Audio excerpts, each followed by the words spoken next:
आवाज येतोय? हो, येतोय येतोय. येतोय आवाज. बरं बरं. येतोय आवाज. नमस्कार, मी वैद्य किरण भोजराज.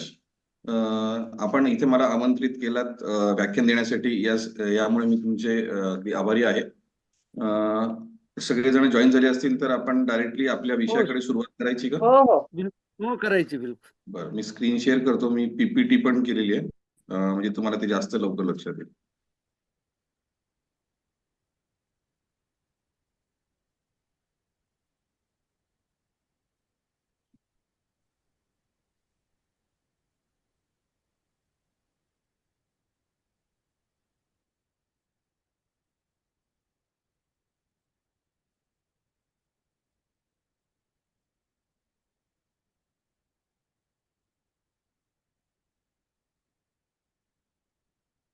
सर्वांना पीपीटी दिसतीये ना? हो, दिसते दिसते. बरोबर. तर आज आपण महत्वाचा आपला विषय बघूयात की दैनंदिन जीवनामध्ये स्वस्थ आणि निरोगी राहण्यासाठी आयुर्वेदाचं काय महत्व आहे. मी आयुर्वेदिक डॉक्टर आहे आणि इथे मी जवळपास एक 12 वर्षापासून आयुर्वेदाची प्रॅक्टिस करतो आणि 8 वर्षापासून छत्रपती शाहू महाराज शिक्षण संस्था इथे प्राध्यापक म्हणून काम करतो. तर ह्या सगळ्या गोष्टींना मिळून आम्ही एक 2-4 वर्ष आधीच आणि आयुर्वेद व्यासपीठ यांच्या अनुषंगाने आम्ही हा आहार आणि आरोग्य याबद्दलची आम्ही ही सगळी माहिती एक पीपीटी मध्ये आम्ही बनवली आणि आजपर्यंत बरेच ठिकाणी आम्ही हे लेक्चर्स दिलेले आहेत. तर यामध्ये आपण काय सांगतोय, तर दैनंदिन जीवनामध्ये आपण जे रोजचं जे आपलं जीवन जसं जगत असतो, तर ते आपलं सगळ्यात महत्वाचा उद्देश काय आहे. आपल्या जीवनाचा उद्देश बघितला तर प्रत्येकाचाच दीर्घायू. दीर्घायू म्हणजेच काय की बऱ्याच वर्षापर्यंत आपण जसं म्हणतो शतायुषी म्हणजे 100 वर्ष जगणे. तसं जगायचंय, पण कशा पद्धतीने जगायचंय, तर ते स्वस्थ आणि सुखी जगायचंय. स्वस्थ आणि सुखी राहायचंय म्हणजे सगळ्यात महत्व काय, तर आपलं शरीर हे निरोगी असणं किंवा आपले सगळे अवयव हे अगदी व्यवस्थित राहणं, की ज्याचे कार्य ते व्यवस्थित करू शकतात. अशा पद्धतीने असेल तरच आपण बाकीच्या सगळ्या सुखांचा उपभोग घेऊ शकतो. म्हणूनच आम्ही म्हटलेलं आहे की दैनंदिन जीवनामध्ये स्वस्थ आणि निरोगी राहण्यासाठी आयुर्वेद काय सांगतं. कारण की जे आपण म्हणतो की स्वस्थ राहण्यासाठी किंवा निरोगी व्यक्तींचं स्वास्थ्य टिकवण्यासाठी कुठल्या शास्त्राचा मेन कार्य आहे, तर हे आयुर्वेदामध्ये या सगळ्या गोष्टींचा उल्लेख आलेला आहे. म्हणून आयुर्वेद काय म्हणतं हे बघणं त्यासाठी खूप महत्वाचं ठरेल. मग आपण एक थोडक्यामध्ये आपण जाणून घेऊयात की आयुर्वेद म्हणजे काय, नेमकं काय म्हणतं. तर आयुष्य वेद आयुर्वेद हे त्याचं आपण संस्कृतमध्ये फोड केलेली आहे. म्हणजेच काय की आयुष्याबद्दलचं संपूर्ण ज्ञान देणारं, नुसतं ज्ञान देणारं नाही, तर आयुर्वेदाबद्दलचं किंवा आयुष्याबद्दलचं संपूर्ण ज्ञान देणारं शास्त्र जर आपण बघितलं तर त्याला आयुर्वेद शास्त्र असं म्हटलेलं आहे. मग संपूर्ण म्हणजे काय, तर आपलं शरीर, आपलं मन, आपला आत्मा यांना निरोगी आणि रोगमुक्त ठेवणं हे मेन आयुर्वेदाचं उद्देश आहे. किंवा आयुष्य दीर्घायुष्य आपण कसं जगता येईल हे सगळं बघण्यासाठी म्हणून आयुर्वेदाचा उल्लेख आलेला आहे. म्हणजे व्याख्येतच सांगितलेलं आहे की शरीर, मन, आत्मा यांना निरोगी ठेवणं, हे जे तिन्ही गोष्टी जर व्यवस्थित असतील तर आपण त्याला निरोगी म्हणता येईल. मुख्य उद्देश काय आहे, तर स्वस्थस्य स्वास्थ्य रक्षण. जसं आपण हा उद्देश बघतोय, पण मेन जर एम बघितला तर मेन एम हाच आहे की दीर्घायू आणि सुखायू. जे आपण मागे आता बघितलं म्हणजे शतायुषी होणं आणि सुखी राहणं हे सगळ्यात महत्वाचं. दुसरा उद्देश मेन काय आहे की स्वस्थस्य स्वास्थ्य रक्षणम आतुरस्य व्याधी प्रशमनच. म्हणजेच काय की स्वस्थ व्यक्तीच्या स्वास्थ्याचं रक्षण आपल्याला करायचंय. व्याधीवाल्यांना किंवा ज्यांना आजार झाले त्यांच्यासाठी डॉक्टर काम करतच आहेत, पण जे निरोगी आहेत त्यांचं निरोगी पण कसं टिकून ठेवता येईल, ते टिकून ठेवण्यासाठी काय करायला पाहिजे हे सर्व आयुर्वेदामध्ये सांगितलेलं आहे. आणि तेच आपल्याला बघायचंय, तेच जाणून घ्यायचंय आणि त्या अनुषंगाने आपली ज्या काही आपल्या गोष्टी आहेत आपल्याला दिवसभराच्या, त्या पद्धतीने केलं तर आपण या पद्धतीने नक्कीच याचे फायदे मिळवू शकतो.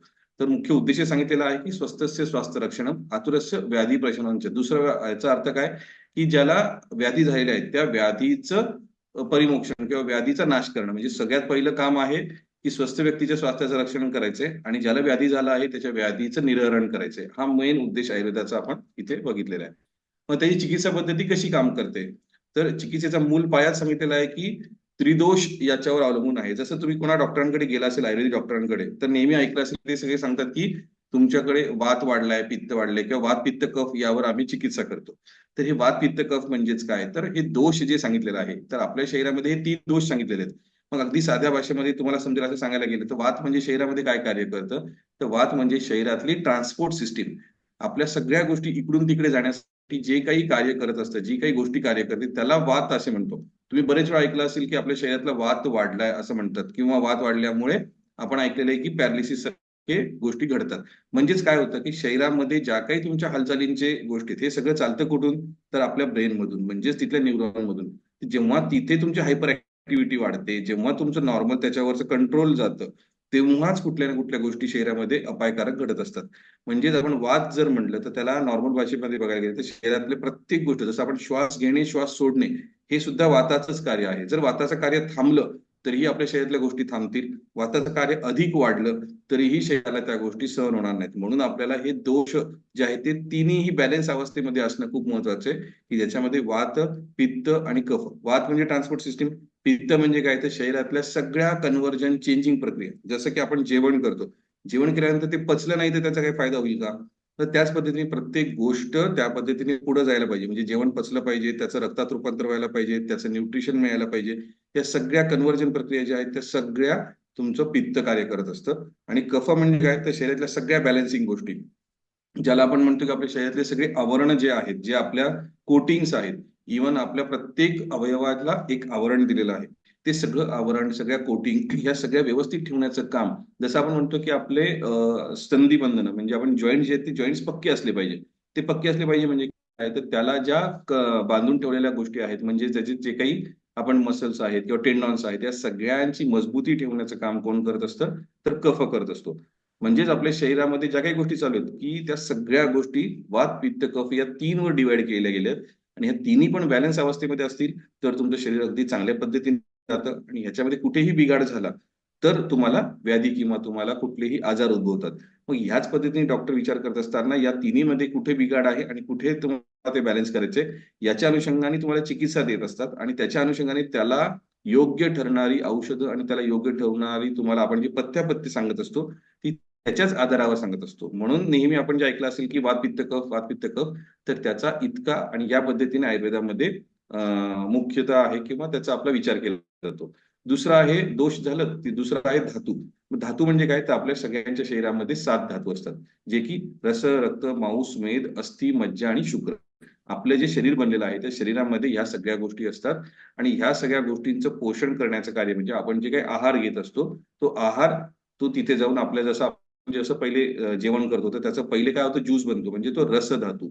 मग त्या रसाचं नंतर रक्तामध्ये रूपांतर होतं, मग त्या रक्ताचं नंतर मांसामध्ये, मग मेदामध्ये, मग अस्थि, मग मज्जा आणि मग शुक्र. या पद्धतीने शरीरामध्ये हळूहळू हळू ते पचन होत असतं आणि त्याचं पोषण होत असतं. याला आपण मॉडर्न मध्ये मेटाबॉलिझम असं म्हणतो, ज्याला म्हणतो मेटाबॉलिझम बिघडलंय किंवा मेटाबॉलिझम वाढलंय. म्हणजेच काय की या धातूंमध्ये जे बनण्याचं किंवा धातूंना पोषण करण्याचं जे काही कार्य आहे ते योग्य चालू आहे की नाही चालू आहे. ते योग्य जर नसेल तर आपल्याला नक्कीच अशक्तपणा किंवा त्या धातूंच्या संबंधीचे आजार व्हायला सुरू होतात. जसं आपण म्हणतो की हाडं मजबूत नाहीयेत, ऑस्टिओपोरोसिस होतोय. म्हणजेच काय की तुमचा अस्थि धातूचं पोषण व्यवस्थित नाहीये. मग ते पोषण कुठून होतंय? शेवटी तुम्ही जे काही खाता त्या आहार रसनच होतंय. मग ते आहार रसातलाच तिथे कमी पडतंय का तुमच्या आहार रस, रक्त, मांस पर्यंत व्यवस्थित जातोय आणि पुढे अस्थिपर्यंत जात नाहीये? मग कुठे नेमकं बिघाड झालाय हे बघून त्यावर कार्य केलं जातं किंवा त्यावर चिकित्सा केली जाते. मग ह्याच्यासाठी तो धातूचा विचार होतो. म्हणजे दोष, धातू आणि मल. मल सुद्धा आपल्या शरीरामध्ये तेवढंच महत्वाचं आहे. मल म्हणजे काय तर आपण जसं म्हणतो की आपलं पुरुष म्हणजे आपण जसं आपल्याला संडास व्हायला पाहिजे, आपल्याला मूत्रप्रवृत्ती व्हायला पाहिजे, आपल्याला स्वेद प्रवृत्ती व्हायला पाहिजे, आपल्याला घाम येणं पण तेवढंच महत्वाचं आहे. मग ह्यानी काय होतं, या सगळ्यांमुळे काय होतं, शरीरातली फिल्ट्रेशन प्रक्रिया, एक्सक्रिशन प्रोसेस चांगली राहील आणि ती चांगली असेल तरच नवीन गोष्टी बनतील. जर आपण बघा आपल्याला समजा 2-3 दिवस संडास झालीच नाही तर आपल्याला नंतर व्यवस्थित पुढचं जेवण जाईल का किंवा आपलं पोट चांगलं राहील का किंवा आपण फ्रेश राहू का? तर नक्कीच आपल्याला बघा त्याच दिवसामध्ये आपल्याला अनइझीनेस व्हायला लागतो, डोकं दुखायला लागतं, अपचन व्हायला लागतं. मग ह्या सगळ्या गोष्टी होत आहेत म्हणजे काय की पहिले तुमचं मलप्रवृत्ती तर व्यवस्थित झाली पाहिजे, तुम्हाला व्यवस्थित लघवी झाली नाही तरी सुद्धा बघा आपल्याला बेचैनी झाल्यासारखं होतं. म्हणजे शरीरामध्ये पहिले जे काही साचलेलं आहे ते बाहेर निघाल्याशिवाय नवीन गोष्टी ऍक्सेप्टन्स करू शकत नाही किंवा या सगळ्या गोष्टी तेव्हा बनवू शकत नाही. म्हणूनच मल सुद्धा प्राकृत असणं खूप महत्वाचं आहे. आणि तसं बघायला गेलं तर मग आपण मग मल जास्त गेलं तर चांगलं आहे का? जसं आपण म्हणतो की आपल्याला खूप जास्त संडास लागल्या तरी सुद्धा आपल्याला ते सहन होत नाही, म्हणजे त्याच्यामध्ये पण आपण अशक्तपणा होऊन जातो. म्हणजे बघा की मल पण शरीरामध्ये प्रॉपर वेळापर्यंत प्रॉपर टाइमने राहणं तेवढंच आवश्यक आहे. म्हणजे मलप्रवृत्ती न होणं हे सुद्धा आपल्याला हानिकारकच आहे आणि अतिमलप्रवृत्ती होणं हे सुद्धा आपल्यासाठी हानिकारकच आहे. म्हणजे आपल्याला प्रॉपर दररोज जसं आपण जातो एकदा पोट साफ होतं तेवढी गोष्ट झाली तर आपण अगदी व्यवस्थित राहतो. तेच जर एकाच्या ऐवजी 2-3 संडास जरी झाल्या तरी आपल्याला ते एक प्रकारचा अशक्तपणा येतो. तेच आपल्याला 2-3 दिवस संडास नाही झाली तरीही आपल्याला एक प्रकारचा अनइझीनेस किंवा आपली भूक मंदावते. म्हणजे ज्याच्यावरून आपल्याला कळतं की मल सुद्धा शरीरामध्ये किती आवश्यक आहे. तर म्हणूनच सांगितलं की याच्यामध्ये आपण जे चिकित्सेचा पाया बघितला, तर शरीरामध्ये आपण दोष महत्वाचे, धातू महत्वाचे आणि मल यावरच ही सगळी चिकित्सा पद्धती अवलंबून आहे. म्हणून आपण ह्या गोष्टी तिथे सांगितलेल्या आहेत. पुढे बघूयात आपण स्वस्थ रक्षणार्थ चिकित्सेमध्ये मुख्य उद्देश काय आहे. तर आपण महत्वाचं जर बघायला गेले तर आहार, विहार आणि औषधी. सगळेजण म्हणतात किंवा एखादी चिकित्सा आपण कशी घ्यायची किंवा कधी घ्यायची. तर आपल्याला कुठलंही बरं होण्यासाठी किंवा बरं राहण्यासाठी महत्वाचं काय बघायचंय, तर आपला आहार कसा असला पाहिजे, आपला विहार कसा असला पाहिजे आणि ह्याच्यातून जर आपल्याला काही गरज पडली तर आपण औषधीकडे वळायला पाहिजे. अदरवाईज आपल्याला औषधांचा तसा काही गरज पडत नाही. जर आपण आहार आणि विहार जर व्यवस्थित मेंटेन केलं तर आपण त्याच पद्धतीने सगळ्या गोष्टी व्यवस्थित आपल्या मेंटेन करू शकतो. त्यानंतर आता सगळ्यात महत्वाचं बघतो आपण आहार. आहारातून आरोग्याकडे कसं जायचं, आपला जो मेन विषय आहे तो हाच आहे की आहारातून आपण आरोग्याकडे कसं जायचं. मग नेमकं आहार म्हणजे त्यात काय बघायचंय, काय काय घ्यायचं हे आपण आता पुढे बघूयात. आपण आजारी का पडतो, आपण जर विचार केला आजारी का पडतो, तर अयोग्य आहार म्हणजे चुकीच्या पद्धतीने आहार घेतल्यामुळे, अयोग्य पद्धतीने विहार, विहार म्हणजे काय की आपण फिरणे, वेगवेगळ्या ठिकाणी जाणे किंवा आपल्या दररोजच्या ज्या सवयी आहेत त्या सवयी आपण वेळेवर न पाळल्यामुळे, आणि अयोग्य विचार हे सुद्धा तेवढंच महत्वाचं आहे. आपण जसं म्हणतो की आपल्या मनाचा आपल्या प्रत्येक गोष्टीवर संबंध आहे. त्याच्यामुळे जर आपले विचार चांगले असतील, आपले विचार साधे असतील, आपले विचार जर सरळ असतील, तर आपण स्वतःही तेवढंच फ्री आणि तेवढंच आपण साध्या म्हणजे कुठल्याही स्ट्रेसमध्ये येत नाही. आणि आपण तसे नसू तर आपल्या शरीरातले आपोआप जे काही घटक बनणार आहेत, जी काही आपली भूक लागणार आहे, जी भूक आपण किंवा आपलं जे काही पचनशक्ती राहणार आहे, या सगळ्या गोष्टी अगदी व्यवस्थित राहतात. आणि पचनशक्तीचा अभाव, मग ह्या तिन्हीवरच म्हणजे आहार, विहार आणि विचार यावर तुमच्या पचनशक्ती कशी असायला पाहिजे ह्या सगळ्या गोष्टी तिथे ठरतात. आपण आहारामध्ये जर आपल्याला कळालंय की आहार व्यवस्थित असेल तर गोष्टी व्यवस्थित राहतील. अयोग्य विहार जरी चुकीचा असेल तरी सुद्धा आपण आजारी पडू शकतो. विचाराचं आपण एक उदाहरण बघूयात फक्त की विचारांनी कशा गोष्टी घडतात. आपण साधा एखाद्या विद्यार्थ्याचं उदाहरण घेऊयात की एखादा विद्यार्थी आहे आणि त्याला आता उद्या परीक्षा द्यायची आहे, म्हणजे त्याची उद्या परीक्षा आहे. तर विचार करा की तो साहजिक आज काय करणार आहे की तो आज बऱ्यापैकी खूप जास्त वेळ अभ्यास करणार आहे. म्हणजे त्याच्या डोक्यामध्ये एक प्रकारचा ताण आहे, त्याच्या डोक्यामध्ये स्ट्रेस आहे. कशाचा? तर उद्या परीक्षा आहे, ती परीक्षा द्यायचा.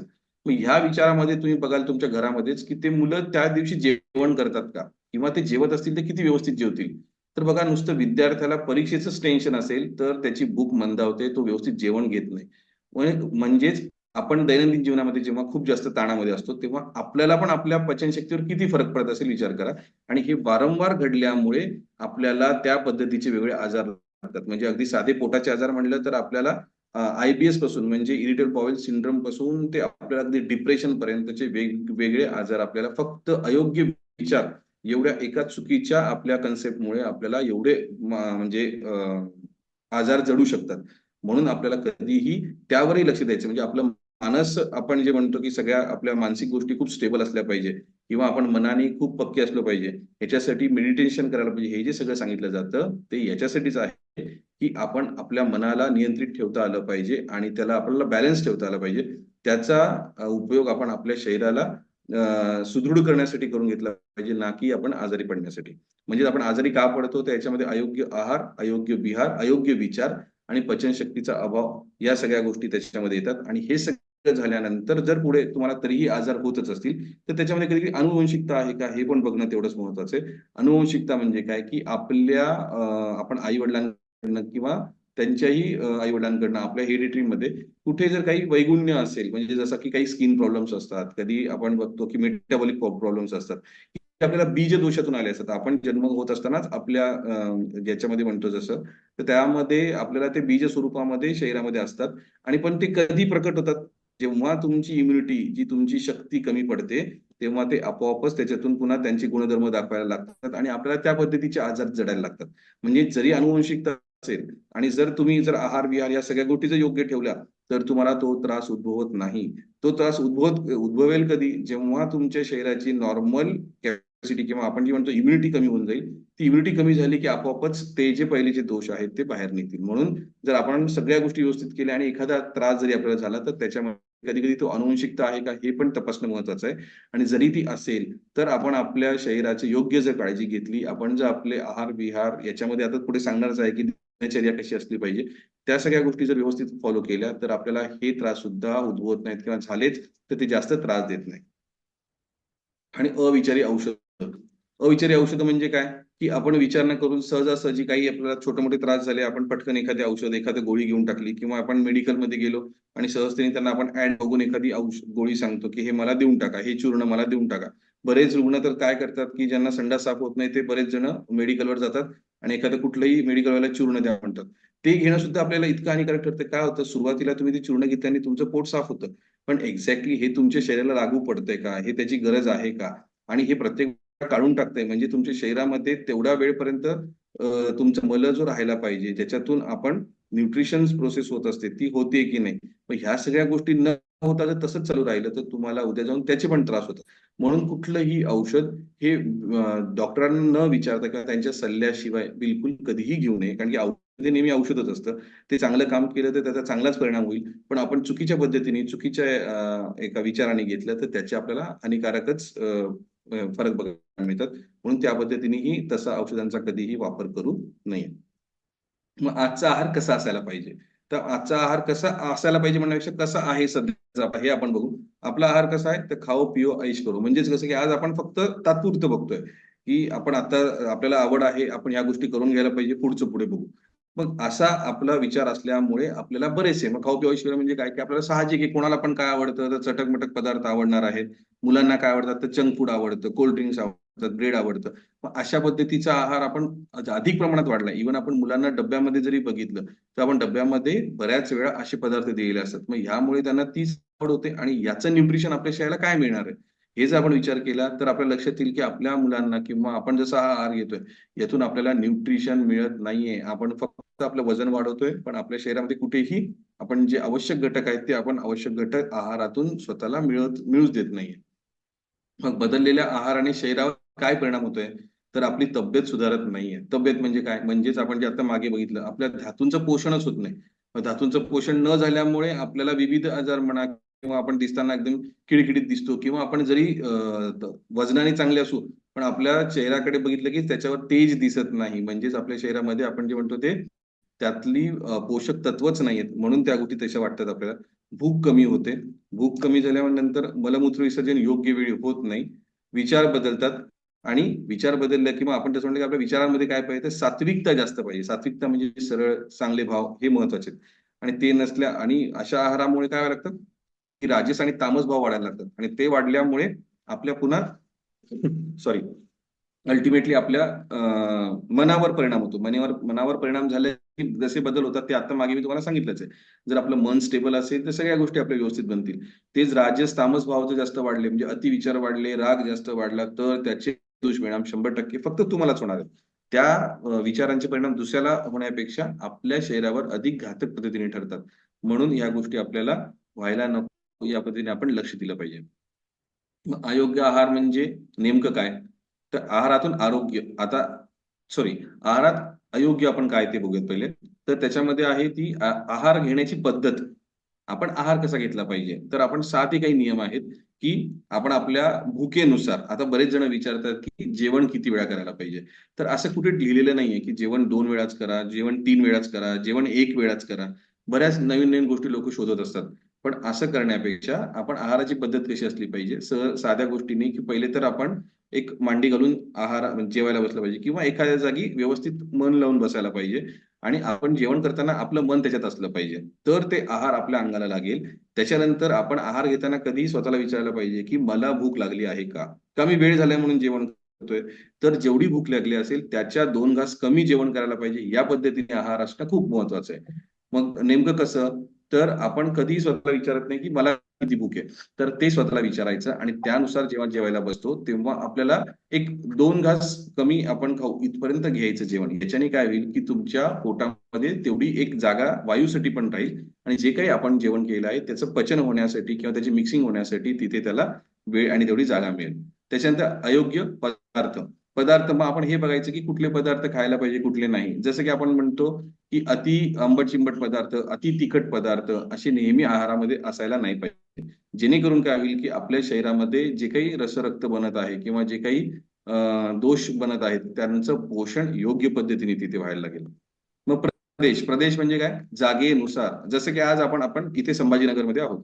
मग इथे वातावरण आता थंड आहे आणि उद्या समजा आपण फिरायला गेलो आणि आपण समजा केरळला गेलो. केरळला समजा तिथे आज तेवढी थंडी नसेल आणि तिथे ते नसताना आपण आज इथे जसे उबदार पदार्थ खातोय किंवा आपण ज्याला म्हणतो की आपले जसं उडदाचे लाडू आपण इथे खातोय, का खातोय तर थंडीमध्ये ते चांगले असतात म्हणून आपण ते सेवन करतो. पण तेच तुम्ही जिथे आता थंडी नाहीये आणि तिथे जाऊन ते पदार्थ खाल्ले तर ते तुम्हाला साहजिक पचतील का? कारण की आज तिथे समजा तेवढी थंडी नाहीये, थंडी नसली म्हणजे तिथेच तुमच्या शरीराला तेवढी आहाराची किंवा जड पदार्थांची गरज नाहीये. मग अशा वेळेस आपण तिथे तसे पदार्थ खाल्ले तर आपल्याला नक्कीच त्रास होईल. म्हणजे आपल्याला प्रत्येक वेळा आहार घेताना काय बघायचंय की आहाराची पद्धत कशी असली पाहिजे, कुठले कुठले पदार्थ चांगले आहेत ते आपण सेवन केले पाहिजे. प्रदेश म्हणजे त्या जागी वातावरण किंवा त्या प्रदेशामध्ये सगळ्या गोष्टी कशा मिळतात किंवा आपल्या शरीराला तिथे काय गरज आहे त्यानुसार आपण तिथल्या प्रदेशानुसार आहार घेणं तेवढंच महत्वाचं आहे. आणि वेळ, मग वेळ तर मी तुम्हाला जसं म्हटलं की वेळ कुठे पण कोणीही ठरवायची गरज नाहीये. वेळ प्रत्येक वेळा स्वतःचे परीक्षण स्वतः करायचंय. आपण दररोज एक 7 दिवस स्वतःचा अभ्यास करायचा की मला दररोज किती वेळा जेवायला लागतं, मला किती जेवण घ्यायला पाहिजे, किती वेळा घ्यायला पाहिजे.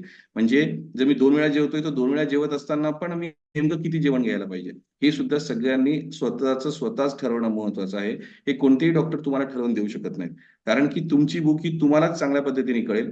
आणि याचं म्हणजे मोजमाप करण्याचं सगळ्यात सोपं साधन सांगतो. एक 7 दिवस आपण स्वतः अभ्यास करायचा की मला किती वेळा भूक लागतीये, कोणत्या वेळी भूक लागते जास्त. म्हणजे आपण आपले जर टायमिंग ठरवले तर 2 वेळा जेवणार असू तर सकाळी 11च्या आतमध्ये एकदा जेवायला पाहिजे आणि संध्याकाळी 8च्या आधी एकदा जेवायला पाहिजे.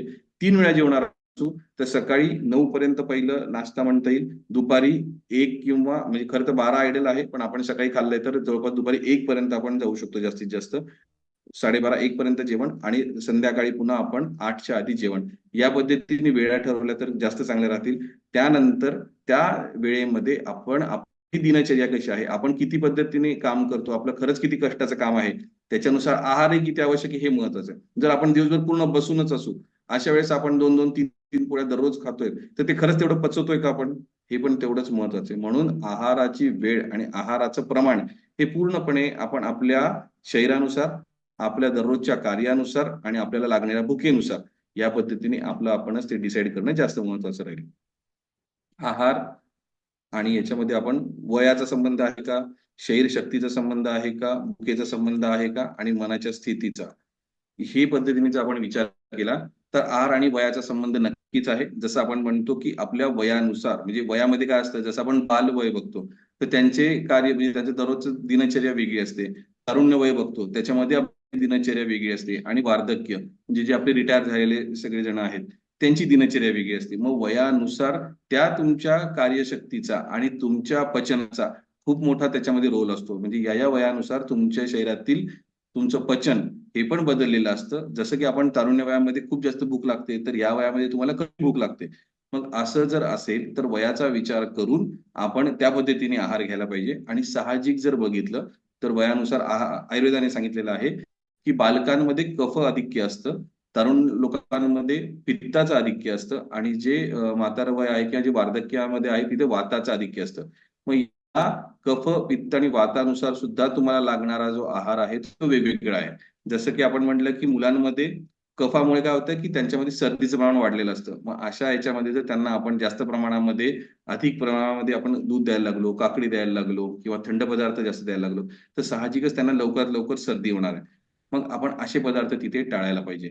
तरुण वयामध्ये आपण पित्ताचे जे काही आपण जसं म्हणतो की आधिक्य आहे, पण त्याच्यामध्ये तुम्ही तिखट पदार्थ, स्पायसी पदार्थ, दाहक पदार्थ जास्त खायला लागले तर तुम्हाला तिथे ऍसिडिटीचं प्रमाण वाढणार आहे.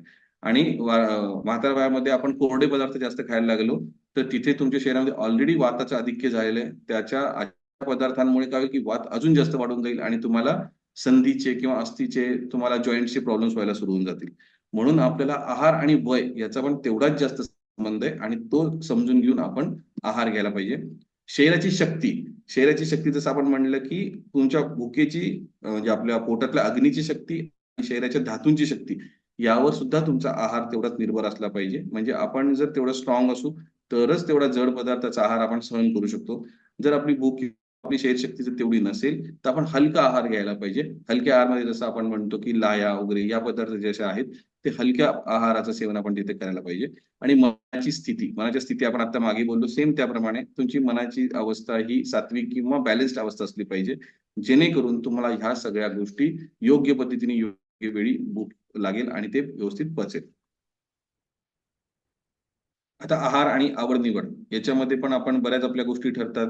त्याच्यानंतर पचनशक्ती यावरही बऱ्याच गोष्टी ठरतात आणि व्यवसाय यावर पण आपल्या बऱ्याच आहाराच्या गोष्टी अवलंबून असतात. कसं की आवड निवड मध्ये आपण आपल्याला जे काही आवडीचं आहे त्याच पदार्थ एक साइडच जास्त खायला लागतो आणि बाकीची गोष्टी सोडून द्यायला लागतो. मग त्याच्यामुळे सुद्धा आपल्या शरीरावर किंवा आपल्याला न्यूट्रिशन मिळण्यावर खूप फरक पडतो.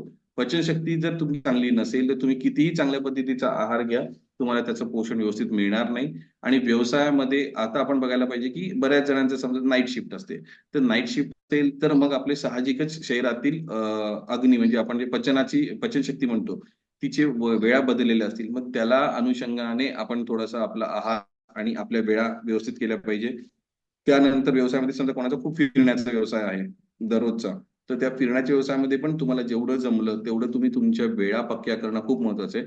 कारण तुम्ही दररोज अवेळी म्हणजे समजा आज तुम्ही 9ला जेवताय, उद्या तुम्ही 12ला जेवताय, नंतर कधी तुम्ही 2ला जेवताय, कधी तुम्ही अगदी संध्याकाळीच जेवताय. असं पॅटर्न केल्यामुळे तुमच्या शरीराला सुद्धा कळत नाही की आपल्याला नेमकं कधी तो म्हणजे आपलं ज्यूस सिक्रेट करायचा आहे, जेणेकरून आपलं पचन व्यवस्थित होईल. मग हे अनियमित राहिल्यामुळे काय होणार आहे, तुमचं कधीच पचन व्यवस्थित होणार नाही आणि त्यामुळे साहजिक सगळ्यात पहिले तुम्हाला आम्लपित्तासारखे किंवा ऍसिडिटी सारखे किंवा शरीरामध्ये गॅस होण्यासारखं, कधी पोटामध्ये छोटे मोठे दुखल्यासारखे असे त्रास जाणवायला लागतील. आणि हे सुरुवातीला शरीर तुम्हाला सांगतं, पण आपण याच्याकडे लक्ष देत नाही. या गोष्टींना आपण छोट्या मोठ्या जसं म्हटलं की औषधं घेतो, त्याला तिथेच दाबतो आणि पुन्हा ह्याच गोष्टी चालू ठेवतो आणि याचे जाऊन आपल्याला पुढे कुठेतरी गंभीर परिणाम बघायला मिळतात.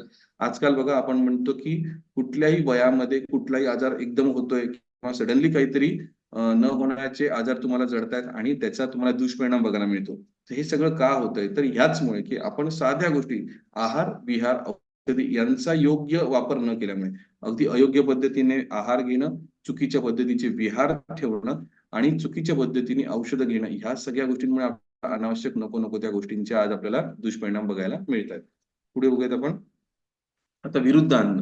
आता याच्यामध्ये आहार आपण बघितला कसा घ्यायचा, कधी घ्यायचा, कुठला असला पाहिजे ते एवढंच महत्वाचं आहे. त्यामध्ये एक विरुद्ध आहार हा एक त्याच्यामध्ये खूप महत्वाचा कन्सेप्ट आहे. म्हणजेच काय, की दोन वेगवेगळ्या गुणाचे पदार्थ एकत्र आलं तर त्याचे दुष्परिणाम शरीरामध्ये होतात. हे आपल्याला बरेच जणांना माहिती नसतं. मग विरुद्ध आहार म्हणजे काय, तर दूध आणि मीठ हे आपण सर्रास बरेच वेळा दररोज बरेच जण करत असतात. पण हे होऊ देऊ दूध आणि मीठ हे तुम्ही एकत्र खाऊ नका. म्हणजे साधं आपण दूध आणि पोळी खातो हे सुद्धा आपल्यासाठी विरुद्ध आहार ठरतं. कसं, तर दूध पोळीमध्ये आपण पोळीमध्ये मीठ घालत असतो. मग हे मीठ आणि दूध जेव्हा शरीरामध्ये कंबाईन होतं तेव्हा त्याचे दोघांचे गुणधर्म हे विरुद्ध आहेत एकमेकांशी. त्याच्या आपल्या रक्तदृष्टी होण्यासाठी गोष्टी होतात. म्हणून बघा ज्यांना स्किन प्रॉब्लेम आहेत त्यांच्यामध्ये दूध बंद केलं जातं ह्याच्यासाठीच, की हे प्रत्येक वेळा इतक्या सगळ्या गोष्टी मेजर करणं महत्वाचं नाहीये. तर आपण सरळ एक गोष्ट कुठेतरी बंद करतो, जेणेकरून काही मीठ तर कोणी बंद करण्यापेक्षा इकडे दूध जर बंद केलं तर त्याचा तिथे कॉम्बिनेशन होत नाही आणि ते कॉम्बिनेशन नाही झालं तर रक्ताची दृष्टी होत नाही. म्हणून विरुद्ध आहार सगळ्यात महत्वाचं पहिले दूध आणि मीठ हे महत्वाचं लक्षात ठेवा. म्हणून मग समजा दूध पोळी खाणं किंवा दूध आणि फळं खाणं हे सुद्धा तेवढंच हानिकारक ठरतं, ते होऊ द्यायचं नाही. फळ आणि दूध, फळ दूध मध्ये पण पुन्हा तेच की कुठलंही फळ आणि दूध हे एकत्र मिक्स करून खायचं नाही किंवा फ्रूट सलाड हे खूपच कधी खाल्लं तर एखाद्या वेळेस फंक्शन मध्ये ठीक आहे, पण ते सुद्धा तुम्ही बनवून समजा 2 ते 3 घंट्याच्या वर गेला असेल तर ते घेऊ नये. अगदी तेव्हाच तेव्हा बनवलं असेल आणि आपण ते सेवन केलं एखाद्या वेळेस केलं तर गोष्ट ठीक आहे. पण तुम्ही त्याला नेहमी नेहमी वारंवार किंवा असे पदार्थ खात गेलात तर तुमच्या शरीरातील रक्ताची दृष्टी होईल. रक्ताची दृष्टी झाली की तुम्हाला वेगवेगळ्या प्रकारचे त्याचे आजार किंवा स्किन प्रॉब्लेम्स व्हायला लागतील किंवा मूळव्याध त्रास होतील किंवा अजून बरेचसे तुम्हाला त्यामध्ये त्रास बघायला मिळू शकतात. ते आपल्याला होऊ द्यायचं नाही. त्याच्यानंतर मासे आणि दूध हे सुद्धा एकत्र कधीही खाऊ नये. मासे आणि दूध तुम्ही खाल्लं तर ते सगळ्यात हानिकारक ठरतं. याच्यामध्ये पण तुम्हाला भयंकर स्किन प्रॉब्लेम बघायला मिळतात. मध आणि गरम पाणी हा सगळ्यात महत्वाचा विषय.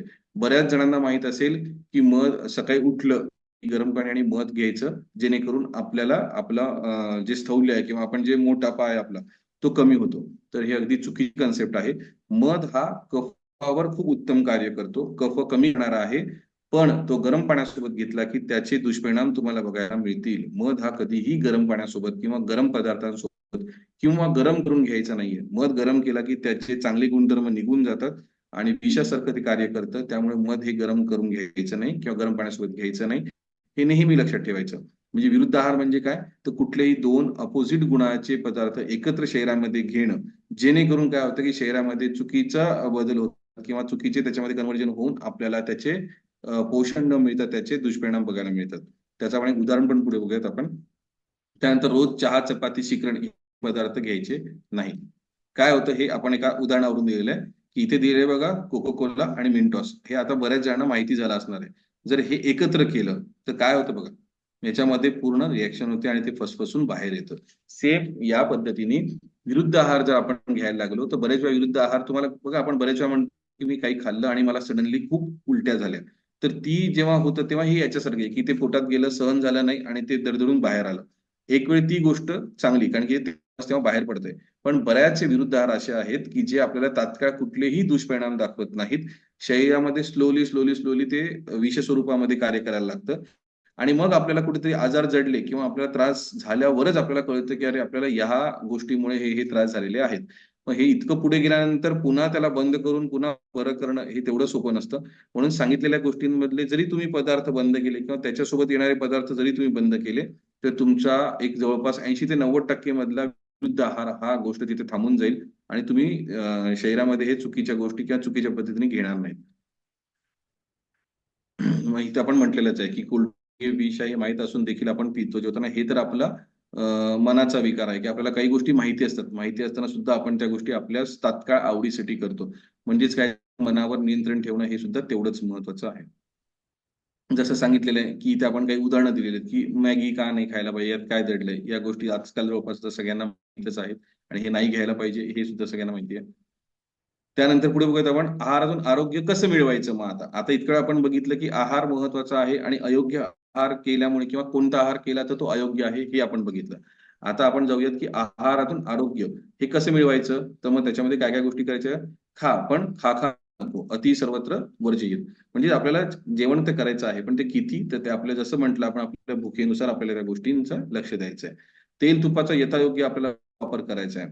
आपण बघतो आपण जेवणामध्ये तेल आणि तूप यांचे ज्या काही गोष्टी त्या गोष्टी खूप महत्वाच्या आहेत. प्रत्येक वेळा तेल म्हणलं की हानिकारक आहे, तूप म्हणलं की हानिकारक आहे असं नाही. शरीरामध्ये प्रत्येक गोष्टी करण्यासाठी स्निग्धतेची गरज असते. मग स्निग्धता आपल्याला कशातून मिळते. तर ही स्निग्धता आपल्याला जे लिपिड्स आहेत त्याच्यातूनच मिळते. मग त्याच्यासाठी आपल्याला तेल पण तेवढंच महत्वाचं आहे. शरीरासाठी तूप सुद्धा खूप महत्वाचं आहे. फक्त त्याचा वापर आपल्याला आपल्या प्रकृतीनुसार योग्य कुठलं तेल वापरायला पाहिजे. प्रकृतीनुसार तूप तर तुम्ही बघा, जे घरी तूप बनवलं जातं ते सगळ्यात उत्तम तूप असतं. बाकी कोणाचंही कुठूनही बाहेर आणलेलं तूप, बाहेरून जर प्रोसेस तूप असेल तर ते किती नाही तरी त्याच्यामध्ये भेसळ असल्यामुळे ते आपण तेवढं चांगलं म्हणू शकत नाही. पण जर तुम्ही घरी तुमच्या दुधातून प्रोसेसद्वारे जर आपण तूप काढलेलं असेल लोण्याच्या द्वारे, तर ते तूप हेही खूप चांगलं आणि त्याचा तुम्ही बिनधास्त वापर करा. त्याच्याने तुमच्या शरीरामध्ये कुठेही चुकीचं कोलेस्ट्रॉल वाढण्यासाठी वगैरे असा कधीही त्रास होणार नाही. कारण की तूप हे शरीरासाठी खूप आवश्यक आहे. आहारात 6 चवींचा वापर युक्तीने करावा. आता बरेच जण विचारतात, की मग नेमका आहार कसा घ्यायचा? कुठला आहार घेतला तर तो आमच्या शरीरासाठी सरस राहील किंवा संपूर्ण आहार राहील? तर सगळ्यात सोपं उत्तर दिलेलं आहे आपल्या म्हणजे आयुर्वेदामध्ये किंवा भारताच्या शास्त्रामध्येच आपण म्हटलेलं आहे आपण, की आपला आहार हा षडरसयुक्त असला पाहिजे. षडरस म्हणजे ज्या 6 चवी सांगितल्या आहेत. मधुर, आम्ल, लवण, कटू, तिक्त, कषाय. मग या 6ही चवी आपल्या आहारामध्ये असणं खूप महत्वाचं आहे. मग बऱ्याच जणांना वाटेल, मग एवढं सगळं आम्ही कसं मॅनेज करायचं? काही डोकं लावायची गरज नाहीये. आपल्या शास्त्रामध्ये ह्या सगळ्या गोष्टी ऑलरेडी पहिल्यापासून सांगून ठेवल्यात. फक्त आपण त्या पद्धतीने जेवण घ्यायला पाहिजे. जसं आपण ह्या सगळ्या डाएट चार्टमध्ये बघितलेलं आहे, की काय-काय, कशामध्ये काय-काय सांगितलंय. तर आपण नॉर्मल जर आपलं बघितलं, मी तुम्हाला एक फोटो दाखवतो. हां. हे जर तुम्ही बघितलं तुम्हाला लगेच लक्षात येईल, हे प्रत्येकाच्या घरी आहे. बरोबर आहे. आपण सणवारामध्ये काय करतो? केळीचं पान आणि त्याच्यावर हे सगळ्या गोष्टी ठेवलेल्या असतात किंवा आपण महालक्ष्मीचं आपलं जेवण जर आठवलं, तर त्याच्यामध्ये ह्या सगळ्या गोष्टी दिलेल्या आहेत. म्हणजेच बघा, की षडरस हे आपल्या शास्त्राने पहिलेच सांगून ठेवलेलं आहे आणि त्यानुसार आपला सगळा आहार पण सांगून ठेवलेला आहे.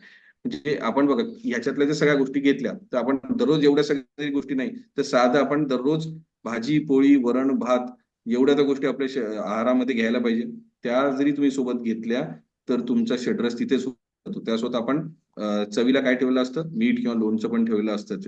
एखादं बाकी आपल्याला कोशिंबीर वगैरे असते. तर ह्या सगळ्या गोष्टी आहेतच. मग ह्या सगळ्या गोष्टी जर व्यवस्थित आपण फॉलो केल्या दररोज एक वेळा जरी, तर आपल्या आहारामध्ये षड्रस नक्कीच येतील आणि षड्रसयुक्त आहार जर आपण घेतला, तर त्याचंच आपल्या शरीराला पोषण होण्यासाठी सगळ्यात चांगलं त्याच्यामध्ये आपल्याला परिणाम मिळतील.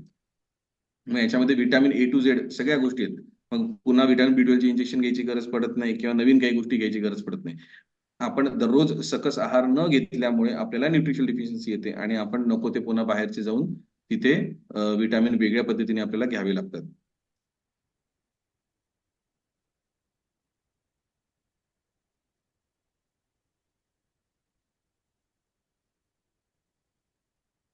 त्याच्यात आम्ही एक छोटं हे सांगितलेलं आहे की आपण सगळ्या गोष्टी सगळ्यांना माहिती आहेत, मग तरी का करत नाही, तर त्या तेच म्हणलेलं आहे की सत्य त्यावरील नसे भरोसा. म्हणजे ज्या खऱ्या गोष्टीत त्याच्यावर आपला भरोसा कधी लवकर बसत नाही. नित्य ते मनी रुजते, म्हणजे जे चुकीचं जे खोटं आहे ते आपल्याला पटकन पहिले पटतं किंवा तेच कानाला बरं वाटतं. दूध विकेतो फिरतो दारी, म्हणजे बघा दूध विकणारा आपला दूधवाला बिचारा दररोज घरी येऊन आपल्याला दूध देऊन जातो आणि मदिरा बसून खपते. साधं आहे की दारू जे आहे ते आपण जाऊन तिथे लोक लाईन लावून घ्यायला बघतात. म्हणजे आपण आता आपलं कसं व्यवहार झालेला आहे की ज्या चांगल्या गोष्टी आहेत, त्याच्यावर आपलं तेवढं लक्ष नसतं आणि जे चांगले पदार्थ आहेत ते सुद्धा आपण स्वतःहून कधी त्याच्याकडे लक्ष देत नाही किंवा त्याला घेण्यासाठी आपली प्राधान्य नसतं.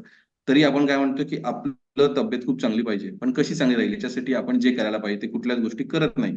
ते न केल्यामुळे आपल्या तब्येती बिघडतात आणि याच्या विरुद्ध म्हणजे सगळ्या गोष्टी चांगल्या जर करत असतील तर नक्कीच त्यांची तब्येत चांगली राहते आणि त्यांना त्याचे फायदे पण बघायला मिळतात. आहारातील पथ्य अपथ्य. पथ्य म्हणजे योग्य, अपथ्य म्हणजे अयोग्य. पथ्य म्हणजे काय, तर योग्य गोष्टी शरीरासाठी घेणं याला पथ्यकारक म्हटलं जातं. अपथ्य म्हणजे जे आपल्या शरीराला चांगलं नाहीये त्या गोष्टी सोडणं.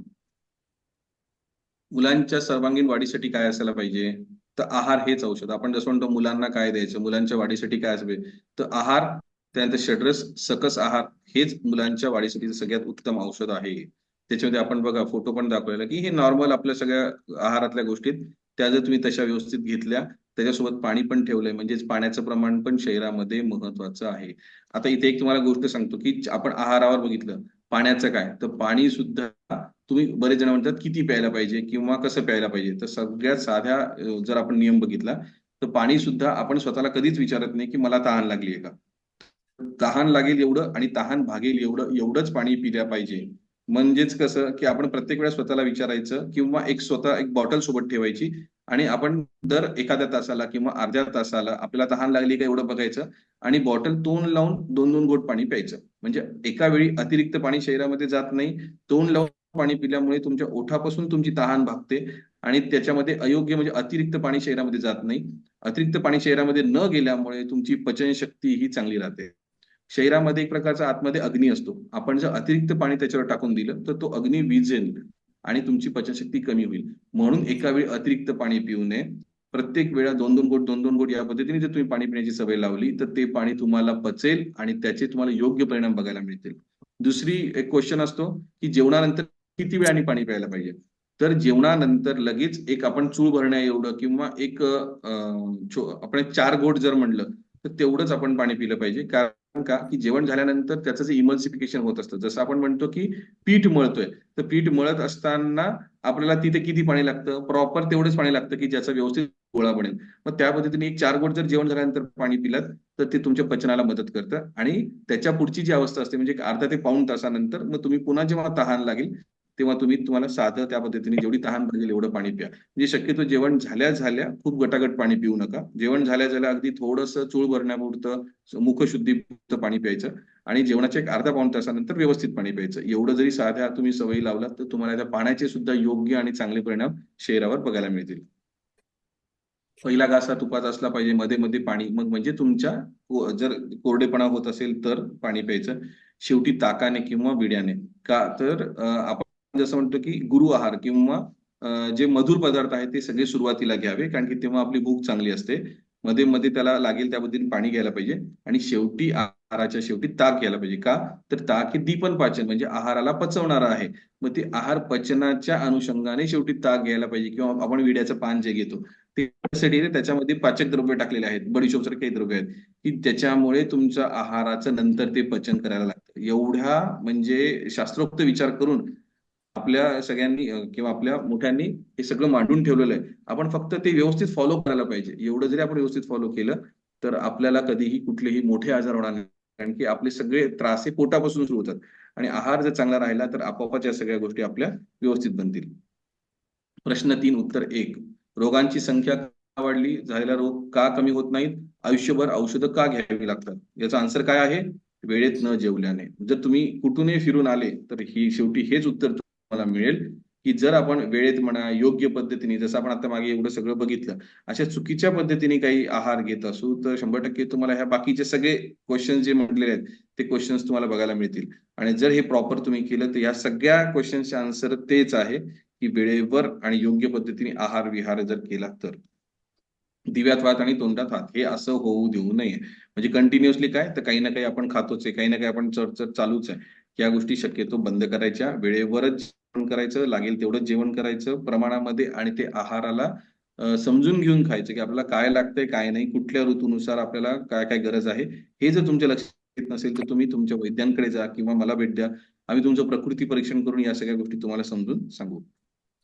अन्नाचे पचन कसं होते तर ज्ञानेंद्रिय पोट, यकृत, जसं आपण म्हटलंय तर सगळ्यात सिंपल जर बघितलं तर आपण जे काही जेवण करतोय त्या जेवणामध्ये जर आपलं मन असेल, जर आपलं लक्ष तिकडे असेल तर तुमचं पचन योग्य होईल. हे सिंपल याचं उदाहरणच ते आहे की ज्या गोष्टींकडे आपलं मन लावून एखादी गोष्ट करतोय तीच गोष्ट आपल्या बुद्धीला पण कळते आणि बुद्धी त्याचे ऑर्डर देते की या पद्धतीने याला डायजेस्ट करायचंय. जर याच्यात आपलं लक्ष नसेल तर आपोआपच ती प्रक्रिया व्यवस्थित होणार नाही आणि तुमचं पचन व्यवस्थित तिथे घडणार नाही. म्हणून आपल्याला अन्न कसं जे घ्यायचंय तर सगळ्यात महत्वाचं लक्ष देऊन त्याच्याकडे आपल्याला ती भावना ठेवून ते आहार ग्रहण करायचा आहे जेणेकरून त्याचे तुम्हाला योग्य परिणाम बघायला मिळतील.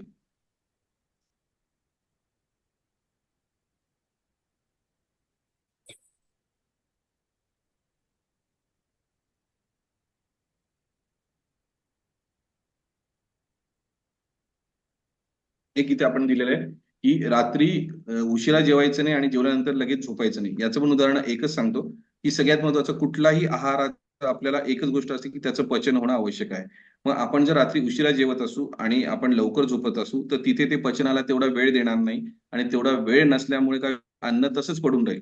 आणि असं वारंवार घडत गेलं तर काय होत राहील की तुम्हाला अपचनाचे प्रकार किंवा तुमच्या शरीरामध्ये एक प्रकारचा अपचित आहार घटक ज्याला आम्ही आम म्हणतो तर तो कंटिन्युअसली तयार व्हायला लागेल आणि ते आम हे विषासारखं कार्य करतं जेणेकरून तुम्हाला वेगळे आजार तिथे व्हायला लागतील.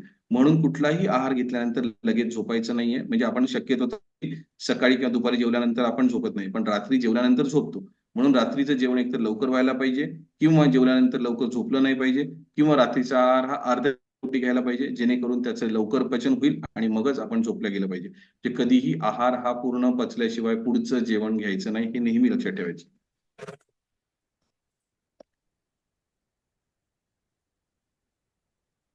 बरं इथे एक दिलेलं आहे की सकाळी पाणी प्यावं. बरेच जणांना असं वाटतं की सकाळी उठल्यानंतर आम्ही एवढं पाणी पितो म्हणजे आमचं पोट साफ होतं. तर ही अगदी चुकीची कन्सेप्ट आहे, हे लक्षात घ्या.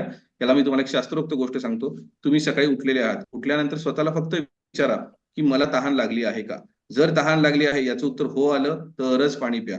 त्यानंतर मग तहान लागली तर मग किती पाणी प्यायचं, 1 ग्लास 2 ग्लास 1 तांब्या 1 लिटर पाणी असे लोक उत्तर देतात. तसं कधीही करू नका. त्याच्यामध्ये हे बघा तोंड लावून पाणी प्या. तोंड लावून पाणी पिल्यानंतर तुम्हाला किती पाणी सहजतेने शरीरामध्ये घ्यावं वाटतंय तेवढंच पाणी तिथे प्या. कारण काय तुम्ही सकाळी सकाळी जर अतिरिक्त पाणी पिलात तर तुम्हाला त्याचा काय दुष्परिणाम बघायला मिळतील. आपला जो अग्नी आहे तो अग्नी आपला सकाळी असा किती प्रदीप्त राहणार आहे, तो कमी प्रदीप्त असतो. पण सकाळी सकाळी तुम्ही त्याच्यावर पाणी पिऊन टाकलं मग ते गरम असो किंवा थंड असो तर ते पाणी त्या अग्नीला विझवतं. मग ते विझवल्यानंतर दिवसभर तुम्हाला जी पचनशक्ती पाहिजे पचनशक्ती ऑलरेडी तुम्ही मंदावलेली आहे आणि त्याच्यामुळे काय होणार आहे की दिवसभर तुम्ही जे काही जेवण करणार आहे त्या जेवणाला तेवढा प्रॉपर अग्नी मिळणार नाही. तो अग्नी न मिळाला तर तुमच्या शरीरातले आहार हा तसाच पडून राहायला लागेल आणि हळू असं ह्याचे दुष्परिणाम तुम्हाला काय बघायला मिळतील की तुम्हाला अपचन व्हायला लागेल. मग अपचनामुळे तुम्हाला पुढे अजीर्ण, त्याचं पुढे तुम्हाला अम्लपित्त, अम्लपित्ताचे पुढे तुमच्या हार्ट डिसीज पर्यंत तुम्हाला या गोष्टी जायला बघायला मिळतात. म्हणून तुम्ही ह्या गोष्टी होऊ देऊ नका. सकाळी उठल्या उठल्या तुम्ही अतिरिक्त पाणी प्यायचं नाही. सकाळी उठल्यानंतर आपल्याला आवश्यक असेल तरच आणि आवश्यक आहे तेवढंच पाणी तुम्ही प्या. त्याचे तुम्हाला खूप चांगले फायदे बघायला मिळतील. पण अशा चुकीच्या कन्सेप्टनी पाणी अतिरिक्त घेणं बंद करा. तहान पाणी पिण्याचे नियम जे मी तुम्हाला आत्ताच सांगितलंय. आणि त्यात अजून एकच राहिलं की पाणी पित असताना वरतून आपण जे पाणी पितो ते शक्यतो तसं पिण्यापेक्षा नेहमी तोंड लावून पाणी प्या. मग त्याच्यासाठी आपली आपली बॉटल कॅरी करा, आपलं आपलं एखादा ग्लास कॅरी करा, पण तोंड लावून पाणी प्या. याचं का उदाहरण आहे तर तोंड लावून पाणी पिलं तर ओठांपासून पाणी पिलं जातं आणि ओठांना पाणी लागलं की आपली तहान लगेच भागते. म्हणजे अतिरिक्त पाणी आपण पित नाही. जेव्हा आपण वरतून पाणी पितो तेव्हा आपल्याला समजत नाही, आपण जास्त पाणी पितो, गटागटा पाणी पितो, त्याच्यासोबत वायू सुद्धा शरीरामध्ये जातो आणि बघा आपल्याला ढेकर पण येते. मग तेवढं पाणी पोटामध्ये एकदम गेल्यामुळे तुमचा पुन्हा तिथे काय होतंय, अतिरिक्त पाणी गेलंय, अग्निमंद झाला आणि वात वाढतो. मग ह्या गोष्टी होऊ नये म्हणून तोंड लावून पाणी पिण्याची नेहमी सवय लावा. तोंड लावून पाणी पिल्यामुळे अतिरिक्त पाणी शरीरामध्ये जात नाही, ओठांची तहान लवकर भागते आणि तुम्हाला त्याचे चांगले फायदे बघायला मिळतील.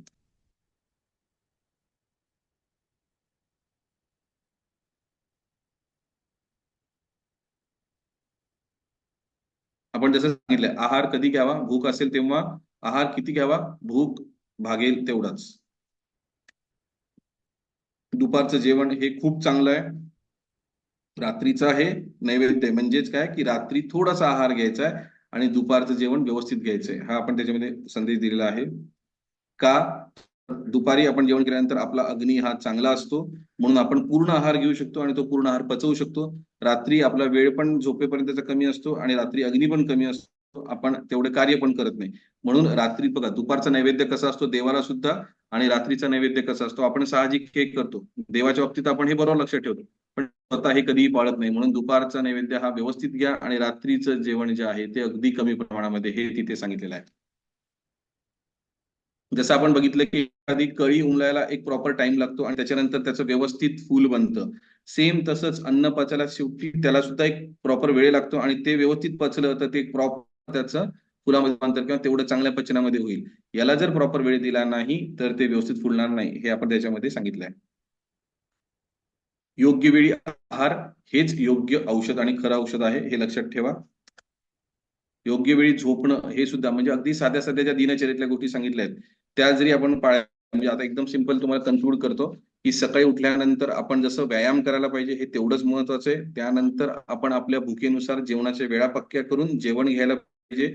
त्याच्यानंतर दुपारी झोपलं नाही पाहिजे आणि रात्री व्यवस्थित झोप घेणं खूप महत्वाचं आहे. व्यवस्थित म्हटलं तरीही तुम्हाला 8 तास झोप ही जर व्यवस्थित घेत असाल तर ती खूप चांगली. किंवा झोपेचं पण एक जर ठरवायचं असेल तर रात्री शांत झोपल्यानंतर सकाळी जेव्हा आपण उठतो, उठल्यानंतर जर आपल्याला फ्रेश वाटत असेल तर ती झोप तुम्हाला संपूर्ण मिळाली, हे लक्षात ठेवा. जर तुम्हाला उठल्यानंतर आळस वाटत असेल, मला अजूनही झोपावं वाटतंय, माझं अंग जड पडलंय, असं जर वाटत असेल तर ती तुमची पूर्ण झोप झाली नाही. किंवा तुम्ही 8 ते 9 तास झोपल्यानंतर तुम्हाला जर तसंच फिलिंग येत असेल की मला अजूनही अंग दुखतंय, उठा वाटत नाहीये, तर तुम्ही नक्कीच फिट नाही आहात. तुम्हाला कुठे ना कुठे काही ना काही दोष संचिती होत आहे. त्यासाठी तुम्ही एकदा डॉक्टरांना दाखवून घ्यायला पाहिजे आणि शरीराचं आपलं दिनचर्या प्रॉपर ठरवून घ्यायला पाहिजे. हे तुझं झोपेचं अगदी सुंदर त्याच्यातलं हे आहे की आपली झोप बरोबर आहे का नाही. जर आपण उठल्यानंतर फ्रेश वाटत असेल तर आपलं सगळं व्यवस्थित चालू आहे आणि फ्रेश वाटत नसेल तर कुठे ना कुठे बिघाड होतोय, यावर आपण लक्ष देणं तेवढंच महत्वाचं आहे.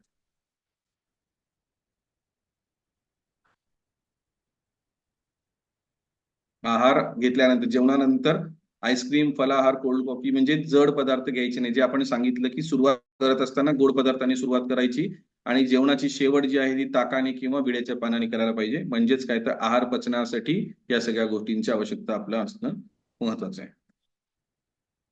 हे सगळं कशासाठी? तर शतायुषी म्हणजे 100 वर्ष जगण्यासाठी. हे महत्वाचं लक्षात ठेवा. म्हणजे आपण हे सगळं का करतोय? तर सगळ्यात पहिले आपण दीर्घायू राहण्यासाठी, सुखायू होण्यासाठी हे सगळं आपलं आटापिटा चालू आहे. मग हे आटापिटा जर करायचं आहे तर सिंपल गोष्टी सांगितल्यात. एवढ्याच गोष्टी केल्या तर बाकी सगळं चांगलं होतं. आपण एवढ्या गोष्टी सोडून बाकीच्या गोष्टी करण्यासाठी आपलं सगळं शक्ती वाया घालतो आणि आपण आजारी किंवा विनाकारण स्वतःच्या या गोष्टींचा नाश करून घेतो. त्यामुळे मला असं वाटतं की सगळ्यांना एक बेसिक तुमचा आहार विहार किती महत्वाचा आहे आणि तो कसा घेतला तर आपण कसं सुखी राहू शकतो किंवा व्यवस्थित आपण जगू शकतो. निराकरण औषधं आपल्याला लागणार नाहीत, अशी एक माहिती तुम्हाला मिळाली असेल असं मला वाटतं. तरी कोणाला काही अडचण वाटलीच तर माझा नंबर आहेच, त्यावर तुम्ही मला कॉन्टॅक्ट करा. जसा वेळ भेटेल तसं मी तुम्हाला संवाद करून या गोष्टींचं पण क्लिअरन्स देईल. धन्यवाद. जय अं, गुरुदेव. जय गुरुदेव. हा बोल. जय गुरुदेव. बोला. नाना बोलतोय. हॅलो. हा, बोला बोला, ऐकू येतं. बोला. हा, म्हटलं आमच्या क्लासमध्ये काही जण ड्राय फ्रुट्स बद्दल बऱ्यापैकी सेन्सिटिव्ह असतात. त्यांना वाटतं की आपण ड्राय फ्रुट्स खाल्ल्याने खूप शक्ती मिळते. तर ड्राय फ्रुट्सच्या सेवनाबद्दल काही सांगता येईल का? केव्हा, किती, कशा प्रमाणात खायला पाहिजे? कारण आहाराचा नक्की वर्ग असतो सिद्ध समाधी योगाच्या वर्गामध्ये. त्यामध्ये आपण शेंगदाण्यांबद्दल सांगतो की भिजवून शेंगदाणे खा आणि खायचे असले तर फक्त मूठभरच खा. पण मग त्याच्यानंतर काही लोक हा प्रश्न जरूर विचारतात की ड्रायफ्रुट्स कोणते खावे, केव्हा खावे, किती खावे, कोणत्या ऋतूत खावे. असं कधी कधी येत राहतं. त्याच्याबद्दल काही सांगता येईल का? हो, नक्कीच. हा खूप चांगला विषय आहे, किंवा चांगला प्रश्न विचारलाय. याच्यामध्ये याचं उत्तरही खूप सोपं आहे. ड्रायफ्रुट्स मध्ये जर आपण बघायला गेलं तर बदाम झालं, ठीक आहे, त्याच्यानंतर खजूर झालं, त्याच्यानंतर काळ्या मनुका झाल्या, हे सगळ्या गोष्टी तुम्ही नियमित घेऊ शकता. पण मग आता कुठलेही ड्रायफ्रूट जर असेल तर त्याचं नियम किती आहे, त्याचा परिणाम काय सांगितलेला आहे, की जर जे पण ड्रायफ्रूट आहे ते एक प्रकारचं पचायला जड असतं. तर तुमची भूक किती आहे, तुमचं वय कसं आहे, आणि तुमचं दररोजचं कार्य काय आहे, म्हणजे तुमचं काम किती आहे, याच्यानुसार तुमच्या आहार शक्तीवर ते डिपेंड करतं की तुम्ही कुठलं ड्रायफ्रूट घ्यायला पाहिजे. आता समजा तुम्ही काजू खात असाल तर काजू हे इतके जड असतात, आणि तुमचं वय आहे 60च्या वरती, म्हणजे तुम्ही दिवसभर काही फक्त काम करत नाहीये. चालू आहे, तुम्ही ऐका थोडं. जर तुम्ही काम करत नाहीये तर तुमची पचनशक्तीच तेवढी चांगली नाहीये. मग पचनशक्ती चांगली नसताना जर तुम्ही तसे पदार्थ खाल्ले तर ते निश्चितच तुम्हाला पचणार नाही. म्हणजे सगळ्यात सिंपल लक्षात काय ठेवायचं, की तुमची भूक किती आहे, तुमची शक्ती किती आहे भुकेची, तुम्ही काय पचवू शकता, तेवढ्याच गोष्टी तुम्हाला घ्यायच्यात. आणि किती, आता तुम्हाला काजू खायचे तर 2 किंवा 3 काजूच्या वर तुम्ही ते घेऊ नाही शकत. बदाम खायचे तर 2 बदाम तुमच्यासाठी खूप सफिशियंट आहेत. त्यानंतर तुम्हाला कुठलंही ड्रायफ्रूट, अजून जसं अक्रोड, अक्रोड सुद्धा 1 किंवा 2. ड्रायफ्रुटला सांगितलेलंच आहे की ते खूप पोषण तत्व असतं. मग खूप पोषक आहे तर ते जास्त प्रमाणामध्ये आपण घेतो का? त्याला थोडंसंच प्रमाण सांगितलंय, ते दररोज प्रमाणाने सांगितलेलं आहे. म्हणजे एकाच दिवशी जास्त ड्रायफ्रूट खायचे आहेत का, तर तसंही नाही. तर दररोज अगदी प्रमाणामध्ये, जसं आपण 2 बदाम, एखादं अक्रोड किंवा अर्ध अक्रोड, त्याच्यानंतर पेंड खजूर घ्यायचं असेल तर पेंड खजूर आणि काळ्या मनुका, असं या पद्धतीने तुम्ही रोज घेऊ शकता. पण तुम्ही जे जड आहेत, की ज्याच्यामध्ये आपण म्हणतो की जसं पिस्ता झालं किंवा बदाम झालं किंवा अजून इतर दुसरे काही असतील, तर तुम्ही खरंच तेवढं दररोज काम करता का? तेवढं तुमच्या शरीराच्या शक्तीचं काही वर्क आहे का? म्हणजे सगळ्यात महत्वाचं, आपण ड्रायफ्रूट कोण खाताना बघतो? पहिलवान लोक खाताना बघतो. मग पहिलवान लोक का खातात? त्यांना तेवढं शक्ती पाहिजे, त्यांच्या शरीराला मसल्सला तेवढी नीड आहे, म्हणून ते खातायत आणि ते पचवतायत. आपण विनाकारण फक्त चांगलंय म्हणून खातो, पण ते जर पचतच नाहीये. म्हणजे आपण इतके जे लेक्चर बघितलं, लेक्चरमध्ये एकच सांगितलंय की तुम्ही जे पचवू शकता, ज्याच्या शरीराला न्यूट्रिशन मिळेल, तेवढ्याच गोष्टी तुम्हाला करायच्या आहेत. अतिरिक्त तुम्ही जे काही करताय तर ते सगळं तुमचं एक्सक्रीट होतं, वाया जात आहे. म्हणून तुमच्या पचनाला जर तेवढं काम करत असेल, म्हणून सांगितलेलं आहे की तुम्ही अगदी 2-2-2, म्हणजे चांगल्या गोष्टी आहेत ना, तुम्हाला आवडतात ना, आणि तुम्ही ते पचवू शकता, तर अगदी त्याचं प्रमाण औषधासारखं ठेवा. आपण एखादं औषध काय करतो, दररोज 1 गोळी प्रमाणे घेतो. तसंच हे पण नियमित ठेवा की 1 किंवा 2च बदाम घेईल, किंवा एखादं किंवा अर्धच अक्रोड घेईल. त्याच्यानंतर समजा काजू खायची तर 2 काजूच मी खाईल. आपण जे 10-10, 5-5 खातो, हे बिलकुल पचत नाहीत. त्याच्यामुळे पुन्हा तुमचा अग्नीच बिघडतो. अग्नी बिघडला की बाकीच्या गोष्टींवर परिणाम होतो, मग पुन्हा तुमचं मोशन नीट होत नाही.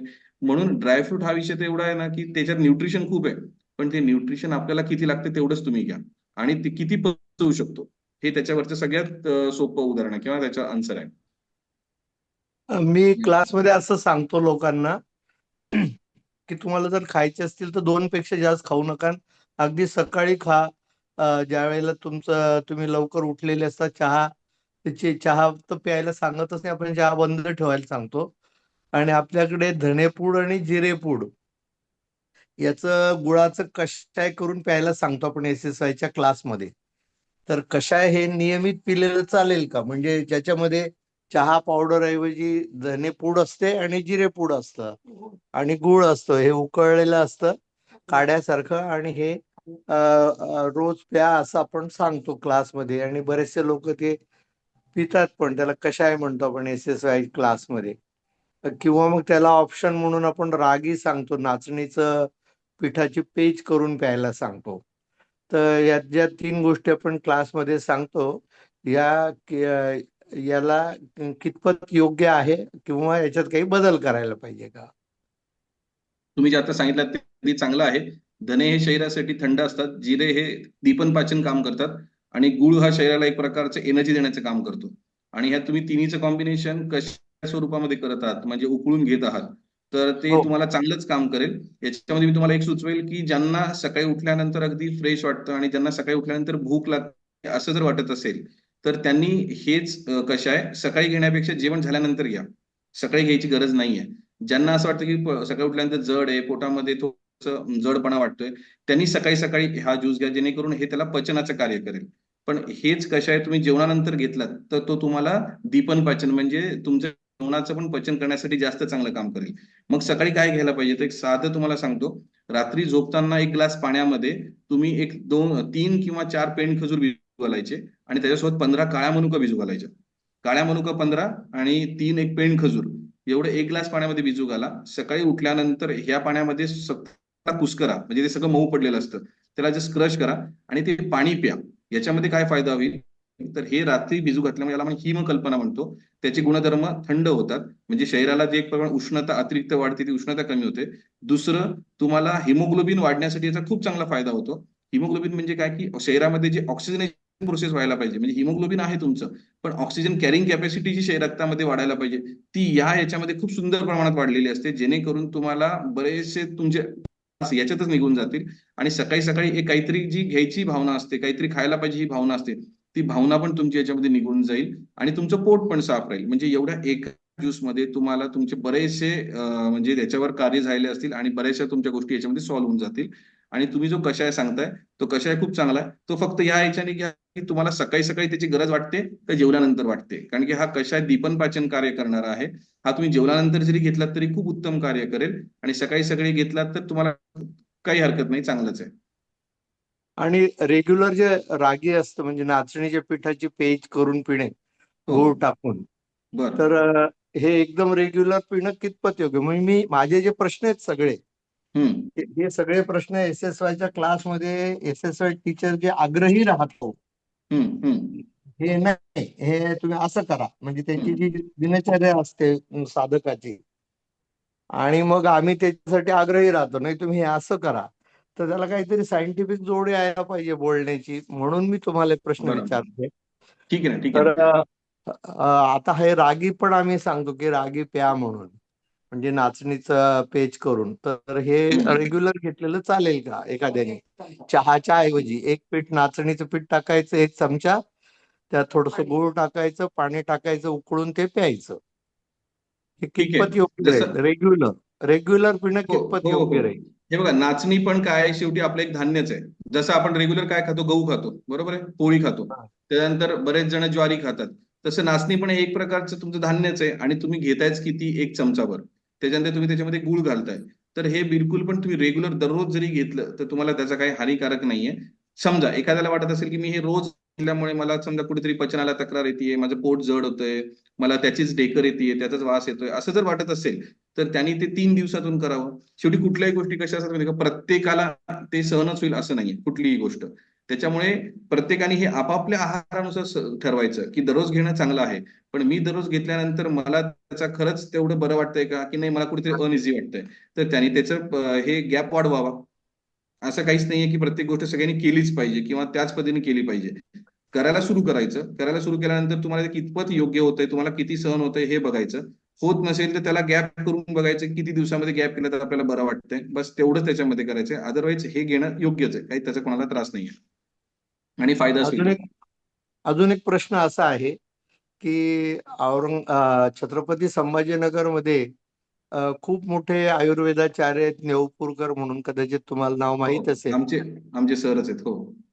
हा, तर हम्म. त्यांनी माझ्याकडे सिद्ध समाधी योगाचा क्लास केला, बरं. आणि आपण SSYच्या क्लासमध्ये कच्च्या आहाराबद्दल खूप आग्रही राहतो. बरं.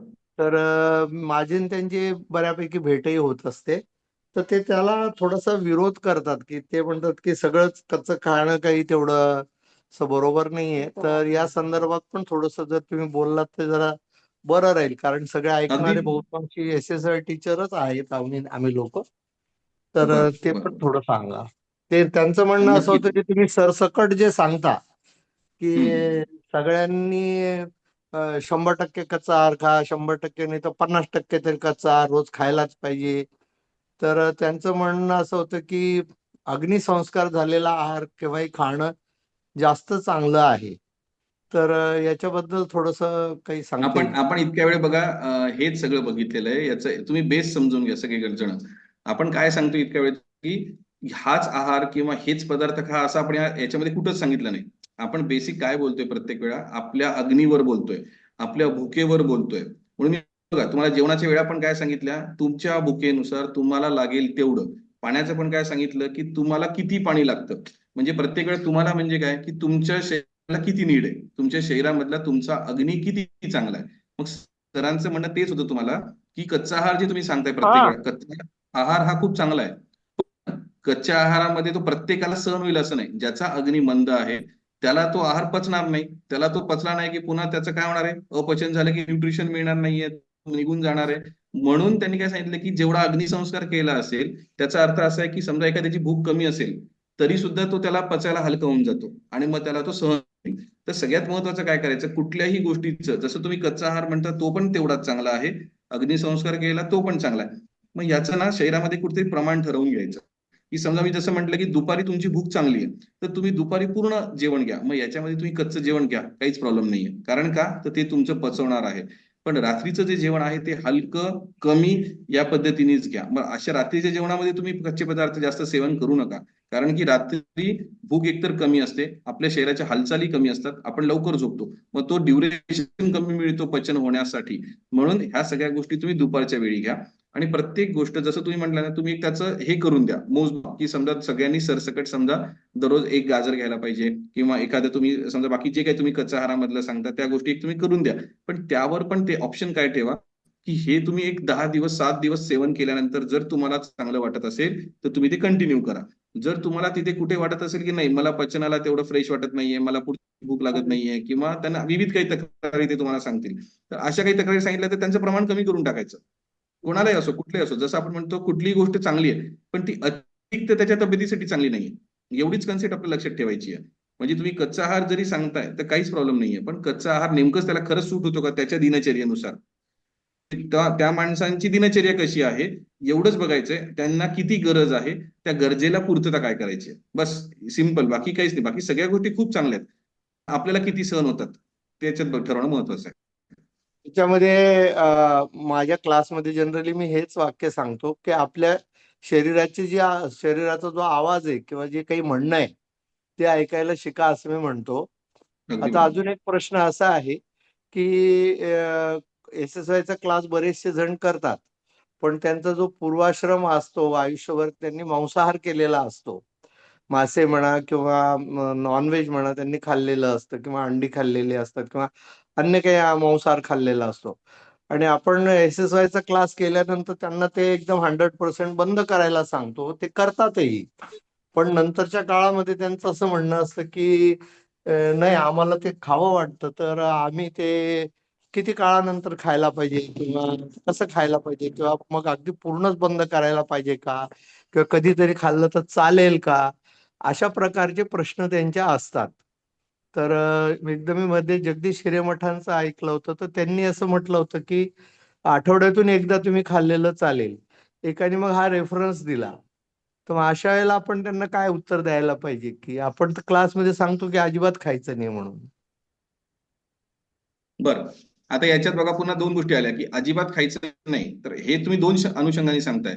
एक आपण समजा एक धार्मिक अनुषंग किंवा आपण जे काही त्याच्यामध्ये लॉजिकली आयडियोलॉजी लावलेली आहे की मांसाहार सेवन नाही करायला पाहिजे, ही एक वेगळी आयडियोलॉजी आहे, बरोबर आहे. ती गोष्ट ती तुमचं जसं काही म्हणणं असेल त्यानुसार तुम्ही त्याला फॉलो करा. दुसरं, मी ऍज अ डॉक्टर म्हणून आणि पेशंटच्या अनुषंगाने जर सांगायला गेलं तर कुठलाही आहार, जसं मी तुला म्हटलं मांसाहार, तर आम्ही काय करतो पेशंटला काय सांगतो, समजा तुम्ही आज मांसाहार केला म्हणजे समजा सकाळी मांसाहार केला असेल तर सरळ तुम्ही रात्रीचं जेवण करायचं नाही. रात्री मांसाहार केला असेल तर दिवसभराचं जेवण करायचं नाही, डायरेक्ट दुसऱ्या दिवशी. याचा अर्थ काय आहे की मांसाहार हा पचायला जड आहे. म्हणजे आपण त्या आहाराचे गुणधर्म जर बघितले तर आहार कसा आहे, गुरु आहे, म्हणजे पचायला जड आहे. जड असलेला आहार तुमचं दररोज तुम्ही तो आहार खाता का नाही, दररोज तेवढं जड तुमचं शरीर पचवतं का नाही, तर त्याला पचवायला वेळ जास्त घेणार आहे. तर आमचं म्हणणं असतं की तुम्ही तर हे सेवन करणं कमी करायला पाहिजे. ठीक आहे, तो तुमचा विषय आहे. त्याच्यानंतर किती दिवसातून खायला पाहिजे हा पण सर्वस्वी त्यांच्यावरच आहे. आपलं म्हणणं एवढंच असतं की गुरु पदार्थ सेवन न असले पाहिजे का, तर तुमचं पचनाला ते तेवढं सहन होतंय का. मग तुम्हाला खायचं असेल तर तुम्हाला सरळ सेकंड जेवण स्किप करणं महत्वाचं आहे, म्हणजेच त्याचं तेवढं पचन होणं महत्वाचं आहे. मग ज्याला खायचं असेल त्यांनी स्वतः ठरवावं की मला किती सूट करतं, मी खाल्ल्यानंतर माझं शरीर किती मला हलकं वाटतं, खाल्ल्यानंतर माझी पुढची भूक मला खरंच लागते का, माझं पोट साफ होतंय का, आणि त्याचे मला काही जे काही बेनिफिट्स आहेत ते बेनिफिट्स मिळत आहेत का. आणि ज्याला हे नाही समजणार तो चुकीच्या पद्धतीने खाईल आणि त्याचे चुकीचे परिणामच त्याला भोगावे लागणार आहे. कारण कसं तुम्ही कुठलीही गोष्ट कोणाला लादू नाही शकत, त्याला समजून सांगायचं एवढं आपलं काम आहे, किंवा त्याला शास्त्रोक्त काहीतरी समजून सांगणं एवढंच आपलं काम आहे. पण मग ते त्याचं एवढंच माझं म्हणणं आहे की तो गुरु पदार्थ आहे. गुरु पदार्थाला तुम्ही सेवन केल्यानंतर त्याचे पुढचं पुन्हा भूक निर्माण होईपर्यंत तुम्ही त्याला सेवन नाही करावं. म्हणजेच जर एक वेळ जर तुम्ही खाल्ला असेल तर नेक्स्ट वेळेचं जेवण स्किप करावं, एवढं त्याचं गुरुपणा आहे. आणि मग पुढचं तुम्हाला जेव्हा तुम्हाला घ्यायचे त्या पद्धतीने तुम्ही तुमच्या पद्धतीने घेऊ शकता. त्याला असे नियम शास्त्रात कुठे दिलेले नाहीयेत की 7 दिवसाला, 5 दिवसाला, 3 दिवसाला असे नियम कुठे नाहीये. पण सरसकट काय असतं की मांसाहार करायला नाही पाहिजे, कारण की तो गुरुपदार्थ आहे. आणि जर केलातच तर तो अगदी हलका, त्याच्यात एवढे दिले की अगदी मांस हा हलका असला पाहिजे वगैरे, त्याचे खूप सारे नियम सांगितलेले आहेत. मग त्या पद्धतीने अगदी त्याचं फॉलो केलं तर त्या पद्धतीने ते करू शकतात. पण असं शास्त्रोक्त तुम्हाला हे नाही सांगितलं की 7 दिवस 5 दिवस असं त्याच्यात नियम नाहीये. पण मध्यंतरी मी एक वर्ग घेतला होता, ते डॉक्टर्सनीच अरेंज केलेला होता आणि सगळे प्रथितयश डॉक्टर होते. 19 डॉक्टर्स होते त्याच्यामध्ये. आणि मग आपला वर्ग ऐकल्यानंतर त्यांच्यासोबत माझी बऱ्यापैकी इंटरॅक्शन झाली. फक्त त्यांनी एकच गोष्ट ॲप्रिशिएट केली, की तुम्ही जे वारंवार आजच्या याच्यामध्ये सांगितलं, की आपलं शरीर काय म्हणतं, आपल्याला काय पचतं, कुठल्या वेळेला काय आणि हे काय आहे, याला थोडक्यात एका शब्दात सांगायचं तर तारतम्य असायला पाहिजे. अगदी बरोबर, आणि बरोबर. तारतम्य असायला पाहिजे आणि अति सर्वत्र वर्ज्य आहे. अगदी बरोबर. या गोष्टीला मग ते सर्वजण व्यवस्थित कन्व्हिन्स झालेले होते, की क्लासमध्ये मेन आपण कन्सेप्ट आपला आजचा तोच होता. म्हणजे फक्त आपल्याला समजून सांगायचं होतं की भूक म्हणजे काय, योग्य म्हणजे काय, अयोग्य म्हणजे काय. एकदा हे माहीत झाल्यानंतर शेवटी प्रत्येकाचं स्वतःचं कर्तव्य आहे की ते आपल्याला कसं करायचंय, एवढंच आहे. बरोबर. कारण की आज सगळ्या गोष्टी सगळ्यांना अवेलेबल आहेत. त्याचा योग्य वापर कसा करायचा. जसं आपण म्हणतो की आज इंटरनेट खूप चांगलं आहे, पण मग इंटरनेट तेवढं वाईट पण आहे. तुम्ही त्याला असं बसवू नाही शकत की एवढं म्हणजे चांगलं, एवढं म्हणजे वाईट, असं नाहीये. तुम्ही त्याचा काय वापर करता, तुम्ही त्याचा किती योग्य वापर करता, बस एवढंच आहे. म्हणूनच आपल्याला आहारामध्ये पण हेच लक्षात ठेवायचे, भूक आपली चांगली ठेवायची आहे. त्यानुसार शरीराला लागत असणाऱ्या आवश्यक गोष्टी आपल्याला घ्यायच्या आहेत आणि स्वतःला पण ते चांगलं वाढलं पाहिजे. हा एक तुम्हाला सांगड घालायची आहे आणि तुम्हाला या सगळ्या गोष्टी करायच्या आहेत, असं एक माझं मत आहे. खूप छान वाटलं. धन्यवाद. जय गुरुदेव. हे एक मला आणखी विचारायचं होतं, की आपण जेवताना म्हणजे आपलं महाराष्ट्रीयनचा आहार आपण परिपूर्ण आहे असं म्हणतो. आणि मग त्याच्यामध्ये खीर असते समजा किंवा पुरणपोळी असते. मग पुरणपोळी सोबत पण दूध घ्यायलाच नाही पाहिजे ना? नाही, मग त्याच्यामध्ये मीठ घालू नका पोळी करताना. सर्रास तर मीठ म्हणजे फक्त ब्राह्मण वर्ग सोडला तर बाकी लोक मीठ टाकतातच पोळीमध्ये. बरं ठीक आहे ना, पण पुरणपोळी आपण असं किती वेळा खातो. हा आपण म्हणजे पुरणपोळी महिन्यातून एकदा खातो, बरोबर आहे, अ, खूप झालं तर. हा, म्हणजे हे काही रोजचं नाहीये, त्यामुळे एखाद्या दिवशी तेवढं जरी समजा मीठ गेलं तर लगेच त्रास देणार नाहीये. हे काय होतं माहिती अच्छा. का, वारंवार करू नये अशा गोष्टी. म्हणजे आपण रोजच्या जे जेवणाचा सहजतेने करतो ना. असं दूध पोळी हा, लहान बाळाला खाऊ घालणं असं अगदी अगदी बरोबर. तसं नाही दूध करायचं, ते नाही भात दूध करायचं. पोळी हा ठीक आहे. हा, आणि आणि जरी केलंच तर मग त्याच्यामध्ये मीठ घालू नका. तसं हा असेल तर मेन तिथे काय संबंध आहे, मीठ आणि दूध जायला नको. आणि पोळीचं कसं काही ते तसं संबंध नाही. एक संस्कार काय झालेला असतो की मिठानी चव येते बाळाला चव लागते तसं काही नाहीये चवीचा. पण ती हा पूर्वीपासूनच चालत आलं तसं घालतंय. पण आता जसजसं हा, माहिती होईल होतंय सगळं त्याच्यामध्ये. म्हणजे हे फक्त आणि माहिती पाहिजे दुसरी आपल्याला की कशासोबत काय घ्यायचं नाही, तेवढंच फक्त आपल्याला ते तोडायचं, बाकी काही नाही. आणि दुसरी गोष्ट म्हणजे हा SSY चा कोर्स जो आहे तो पंचकोश शुद्धीचा कोर्स आहे. तर अन्नमय शुद्धी करताना गुरुजींनी पहिल्या दिवसापासून काय सांगितलेले की हळूहळू हळू करत तुम्ही 7 दिवसापर्यंत त्यांना पूर्णपणे रॉ फूडवर आणा. आणि त्याच्यानंतर मग ज्यावेळेस AMC होते AMC मध्ये शंख प्रक्षालन केलं जातं ते ते म्हणजे त्या पद्धतीने योग्य होतं. आणि त्या AMC नंतर आपण हळूहळू तिथं त्यांचा आहार वाढवतो. आणि त्यानंतर मग घरी गेल्यानंतर तुम्ही 2% मीठ मिरची वगैरे असं म्हणजे सगळं सर्वांगी तुमचा परिपूर्ण आहार आहे तो घ्या. आणि त्याच्यासोबत सॅलड वगैरे घेत जा असं आम्ही सांगतो त्यांना. ठीक आहे ना, तुम्ही हे जे सांगताय ना, हे सगळं तुम्ही हळूहळू करत अभ्यास पूर्ण करताय, बरोबर आहे, तर हा. ते योग्यच आहे. सडनली नाही करत आहे. म्हणजे तुम्ही जसं म्हणले की 7 दिवसामध्ये, मग 15 दिवसामध्ये, म्हणजे हळूहळू तशी शरीराची तयारी होतीये आणि मग हो. ते शरीर ऍक्सेप्ट करते, हे अगदी चांगलं आहे. आणि कसं पण होतं आपण काय काही होतं, लोकांचा सडनली एखादा माणूस. गैरसमज असा होतो की नाही बा SSY गेले की रॉ फूड खायला सांगतात किंवा उपाशी ठेव ते तसं नाही. त्यांना जर पहिल्या दिवशी सांगितलं आपण की नाही आज तुम्ही चतकोर पोळी खायची मग उद्या तुम्ही त्याच्यापेक्षा कमी करायची मग पुन्हा त्याच्यापेक्षा कमी आज तुम्ही पूर्णपणे रॉ फूडवर उद्या आपण पूर्ण रॉ फूडवर राहणार आहे उद्या तुम्ही कुठलंही शिजवलेलं अन्न घेणार नाही. आणि त्यानंतर मग त्यांचं हळूहळू हे करतो पुन्हा शंखप्रक्षालन झालं की मग तिथंच आपण त्यांना लिक्विड डाएट सूप वगैरे देणं आणि त्यापासून पुढचा घन आहार द्यायला सुरुवात करतो. असं आहे. ठीक आहे, गुरुजींनी ठीक आहे. खूप म्हणजे छान अगदी हे डिझाईन तर केलेलं तुमचं आहे. शास्त्रोक्त आहेच आहे. हम्म. त्याच्यामध्ये काय आहे बरं का, माझ्या प्रश्न विचारण्याचा आणि ह्या चर्चेचा एक डायरेक्शन त्याला असावी याच्यासाठी मी म्हटलं की गुरुजींनी जे आपल्याला लिहून दिलेले मॅन्युअल किंवा ठरवून दिलेले जे सगळं गोष्टी आहेत, ते या बरोबर आहे का? या गोष्टी SSYचा शिक्षक न फॉलो करता आपल्या हा. मनाचं आणि आपल्या आग्रहाचं आणि आपल्या आवडीचं जे जबरदस्ती सांगायला सुरुवात हो करतो, हो होते. त्याचं प्रबोधन व्हावं ह्याच्यासाठी मी हे प्रश्न विचारलेले बरोबर आहेत. बरोबर कारण केलं नाना. जनरली SSYचा टीचर हा नुसता आग्रहीच नाही तर बऱ्याच ठिकाणी तो दुराग्रही झालेला असतो. हो हो आणि ते असं डायरेक्टली न बोलावं लागू नये यासाठी मी हे सगळे प्रश्न तुम्हाला विचारले. काय होतं या 15 दिवसात त्यांची कन्सेप्ट क्लिअर होत नाही आणि मग काहीतरी अपप्रचार होत राहतो. असं आहे ते. आज अपप्रचार हा जनरली SSY टीचर दुराग्रही राहिला तरच होतो. हा. बाहेर आपण त्यांना कुठं पाहिलं, अरे बापरे, मग हे तर हे खात नाही, खाऊ दे, तो त्यांच्या जीवनाचा भाग आहे. असं होतं ना ते. आणि अजून काय आहे की असं सतत प्रबोधन होत राहणं आणि तज्ञांशी याच्या बाबतीमध्ये